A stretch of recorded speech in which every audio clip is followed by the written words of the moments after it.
ng DWALFM, ang Radyo Totoo, CMN, Batangas. CNN Live Nation. Renz Belda, magandang araw sa iyo. Magandang umaga Rian, magandang umaga Pilipinas. Nagpasansaguni ang panglusod ng Batangas ng isang resolution upang parangalan ang Batangas Component City Police Station dahil sa natatangin nitong pagganap matagumpay ng mga operasyon at dedikasyon sa pagpapanatili ng kapayapaan, kaayusan at kaligtasan ng publiko sa lungsod. Sa pamumuno ni Police Lieutenant Colonel Ira Morello, kay nilala ang mahusay na pagpapatupad ng himpilan ng mga programa sa pagpapatupad ng batas, pag-iwas sa krimen at pagpapanatili ng seguridad sa komunidad. Ayon sa resolution, nakatulong ang mga inisyatibong ito sa pagpapanatili ng kapayapaan at kaayusan sa lungsod, pagpapalakas ng tiwala ng mamamayan sa kapulisan at pagpapahusay ng pakikipagtulungan ng komunidad at ng pulisya.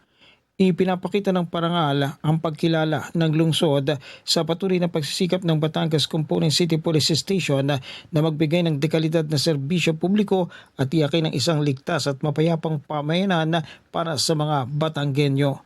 Mula sa DWALFM 95.9, ito si Renz Belda ng CMN Batangas, nag-uulat live para sa CMN Pilipinas.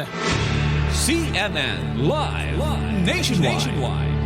Maraming salamat, Renz Belda, mula po naman sa impilan ng DWALFM, Radyo Totoo, CMN, Batangas.